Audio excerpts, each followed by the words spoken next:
Dirijo uma saudação muito cordial a todos os participantes desta conferência do curso de autoconhecimento. Hoje estudaremos o tópico número 27 do curso, no qual abordaremos uma técnica fundamental para avançarmos de forma consciente no trabalho de morte psicológica. Essa técnica é conhecida como a técnica dos detalhes, e por meio de sua correta aplicação, torna-se possível dissolver por completo qualquer eu psicológico.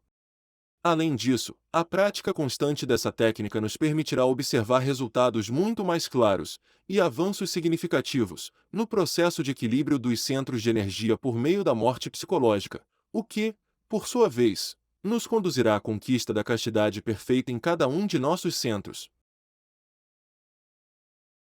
Este capítulo recebe, do ponto de vista esotérico, o título de A Morte, pois aquele que começa a desintegrar seus defeitos, inicia ao mesmo tempo sua saída do círculo no qual toda a humanidade se encontra aprisionada.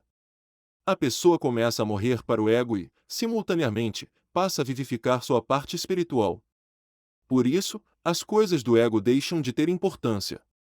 Tudo aquilo que move a maior parte da humanidade, como a ganância, a ansiedade, a luxúria, o medo, a vaidade, o orgulho, a inveja, entre tantos outros aspectos, começa a perder o sentido, porque o indivíduo passa a encontrar dentro de si algo muito superior, e começa a vislumbrar um objetivo muito mais transcendental para a sua existência. Assim, quando essa pessoa é convidada a cometer um delito, os outros dizem: é inútil, este é um homem morto, porque ela já não segue mais o mesmo caminho percorrido pelo restante da humanidade. Portanto, para todos aqueles que desejam continuar vivendo identificados com o ego, pareceremos pessoas mortas, insensíveis, pois já não reagiremos de forma mecânica aos desejos do nosso ego. Estaremos, ao contrário, concentrados em despertar essa essência divina, que é aquilo que verdadeiramente somos. Todo ser humano carrega dentro de si uma centelha divina, conhecida como alma, Buddhata ou essência. Ela recebe diferentes nomes conforme as culturas, mas, na realidade, trata-se dessa centelha divina que vive em nosso interior, que nos impulsiona e nos dá forças para empreender um trabalho espiritual, para aspirar, buscar e realizar um trabalho profundo sobre nós mesmos. Entretanto, essa essência ou alma, no momento atual, encontra-se aprisionada em todos os nossos males, em todos aqueles defeitos, ou eus psicológicos, que em conjunto, constituem aquilo que esotericamente chamamos de ego. São esses defeitos que não permitem que essa essência se manifeste livremente e que nos impedem de pensar, sentir e agir conscientemente, pois é o ego que passa a tomar a voz e o controle da pessoa.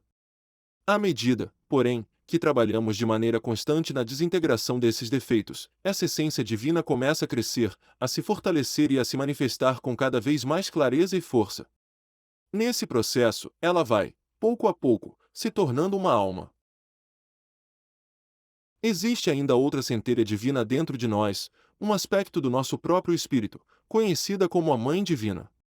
Assim como todos possuímos um Pai interior, que representa a sabedoria da nossa consciência, também temos uma Mãe interior particular, cuja missão é desintegrar os defeitos psicológicos que observamos e compreendemos. Para isso, ela utiliza uma lança, que simboliza o poder da nossa energia sexual. Esse aspecto da nossa consciência, como vemos nas diferentes representações simbólicas, foi retratado de diversas formas ao longo das culturas. Contudo, todas essas imagens alegorizam o aspecto feminino da nossa divindade interior, cuja missão é purificar-nos do ego que carregamos dentro de nós. Não importa quão pequeno seja o detalhe do ego que tenhamos observado manifestar-se em nosso interior, devemos dirigir-nos à nossa Mãe Divina interior e suplicar, dizendo: Minha Mãe, elimine este defeito, ou desintegre-o com a sua lança. E ela assim o fará, pois essa é a sua missão, ajudar-nos a libertar-nos dessa condição interior. Quando começamos a nos auto-observar e a julgar conscientemente nossos modos negativos de ser, essa parte do nosso ser começa a despertar e a entrar em atividade. E, à medida que lhe pedimos que desintegre os eus que vamos observando, passamos a experimentar o seu poder e a constatar as grandes transformações que começam a ocorrer dentro de nós. Vejamos, então, o que é a técnica dos detalhes, que nos permitirá aguçar ainda mais a nossa auto-observação e avançar de maneira mais rápida e eficaz em nosso processo de morte psicológica. Para compreendermos em que consiste essa técnica, podemos comparar o ego e a forma como ele funciona com uma árvore.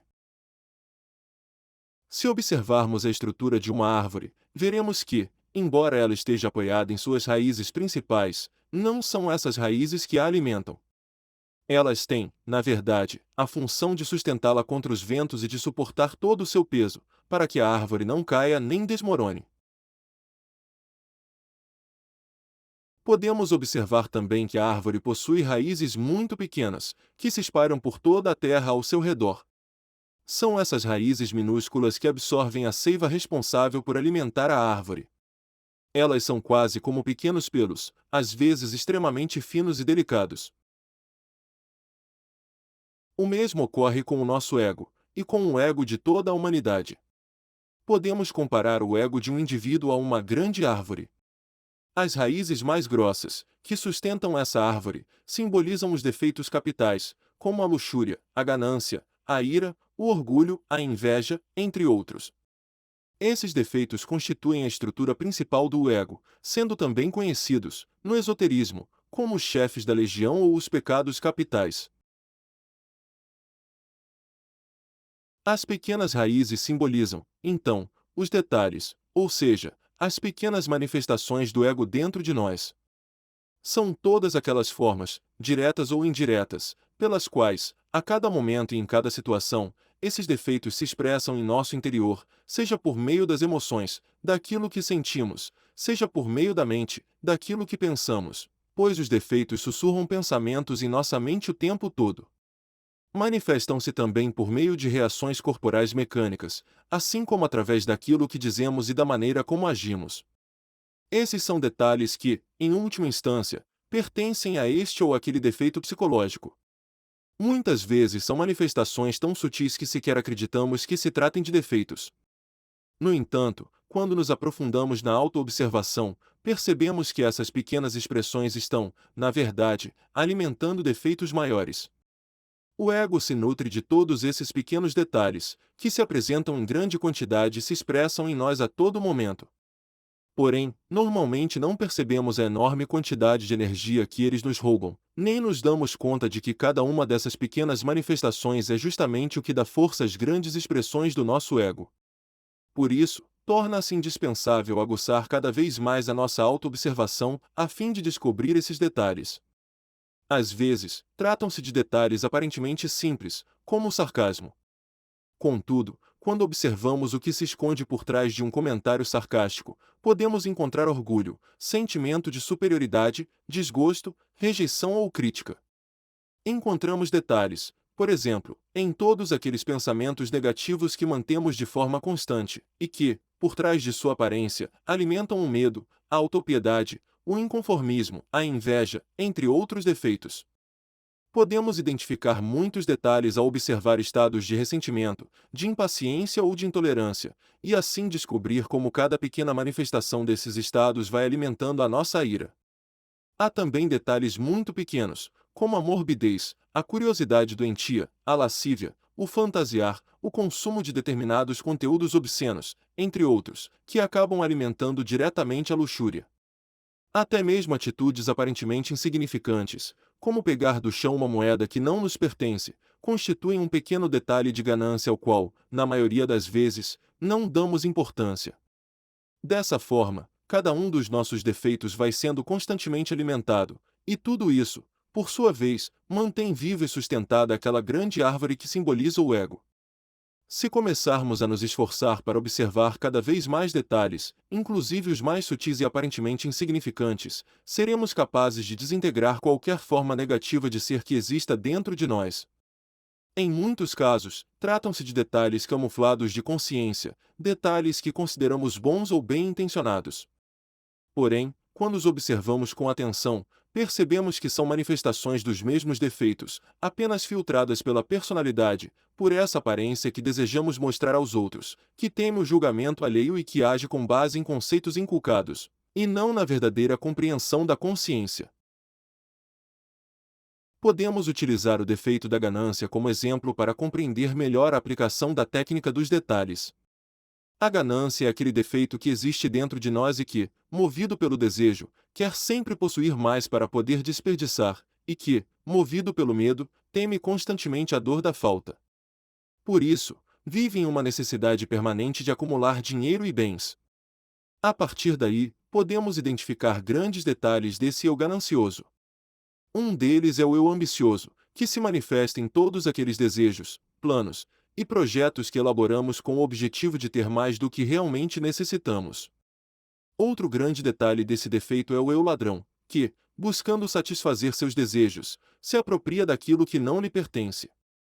Esse eu pode manifestar-se até mesmo em detalhes aparentemente insignificantes, como pegar uma caneta que não é nossa e guardá-la, recolher do chão uma moeda ou uma nota que não deixamos cair, ou ainda pedir algo emprestado e não devolver, sempre acompanhado de inúmeras justificativas, que também constituem pequenos detalhes desse mesmo eu.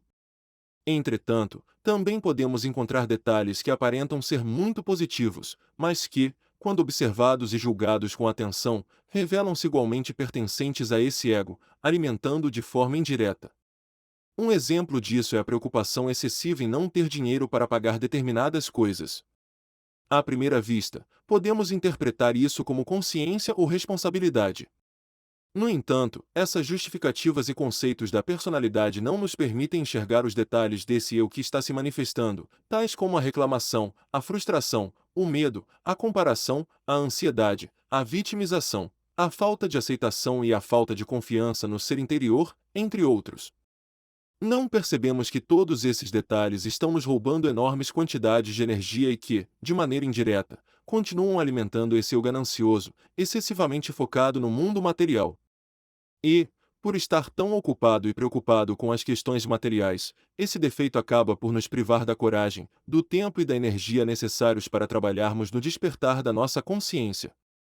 Dessa forma, podemos perceber a quantidade de detalhes que compõem um único defeito. E a proposta é justamente ampliar cada vez mais a nossa autoobservação, a fim de descobrir todos os detalhes que formam o defeito psicológico que se manifesta em nós a cada instante, pedindo à nossa Mãe Divina interior a eliminação de cada um deles. Lembremos que carregamos dentro de nós muitos defeitos psicológicos que mantêm a nossa consciência aprisionada. Por isso, devemos iniciar um trabalho sério de autoobservação para identificar os milhares e milhares de detalhes que os compõem, pois são esses detalhes que alimentam o tronco do ego.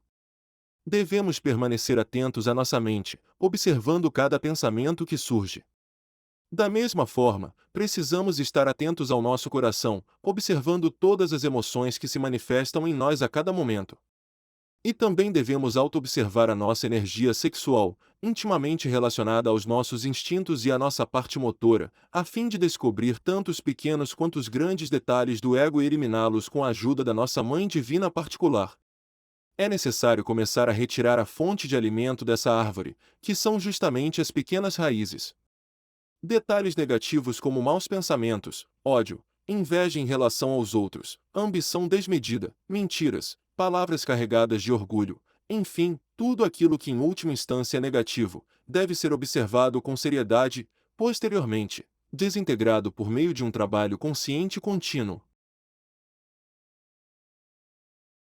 Dessa forma, a árvore do ego ficará progressivamente desnutrida, deixará de crescer e, com o tempo, acabará secando. Como consequência natural desse processo, a consciência, essa árvore interior que representa a sabedoria do nosso ser, começará a se desenvolver, a crescer e a se fortalecer cada vez mais dentro de nós. Por meio desse trabalho de morte do ego, alcança-se a chamada castidade científica, que consiste na purificação da nossa energia sexual por meio do equilíbrio dos centros, praticando o reto sentir, o reto falar, o reto pensar e o reto agir. Esse processo nos permitirá atingir o nível de pureza necessário em nossa energia sexual para que, ao praticarmos o suprassexo com o nosso parceiro, o fogo sagrado da Kundalini possa ser despertado em nossa coluna vertebral. Assim, poderemos ingressar no caminho da iniciação e iniciar a criação dos nossos corpos internos. Esse mesmo trabalho de morte do ego também nos possibilitará desenvolver o verdadeiro amor pela humanidade. Pois, para amar o outro, é necessário começar amando a nós mesmos, amando a nossa consciência. E esse amor se manifesta concretamente no esforço que realizamos para libertá-la e despertá-la, o que, por sua vez, nos recompensará com sabedoria, permitindo-nos ajudar os outros de forma cada vez mais consciente e eficaz. Tudo aquilo que é ensinado aqui deve ser levado à prática. Onde quer que você esteja, seja no trabalho ou em qualquer outra atividade, é fundamental manter a atenção voltada para a mente, para o coração e para o sexo. São esses os três centros por meio dos quais todo defeito se manifesta e, no momento em que ele surge, seja em qualquer um desses centros, deve-se recorrer imediatamente à Mãe Divina Interior, pedindo-lhe que proceda à sua desintegração. Esperamos que esta conferência tenha sido bem compreendida e que todos se sintam encorajados a praticar essa importante técnica, para que possam começar a perceber grandes mudanças tanto em seu interior quanto em suas vidas. Lembre-se de deixar qualquer dúvida que venha a surgir. Na próxima conferência, estudaremos um tema muito interessante. Falaremos sobre a Força Cristo. Veremos o que é essa força tão conhecida, que muitos mestres encarnaram ao longo de todos os tempos. Compreenderemos o que é o Cristo universal e o que é o Cristo individual, e veremos como a possibilidade de encarnar esse nível de consciência encontra-se latente em cada um de nós. Você está cordialmente convidado. Até a próxima!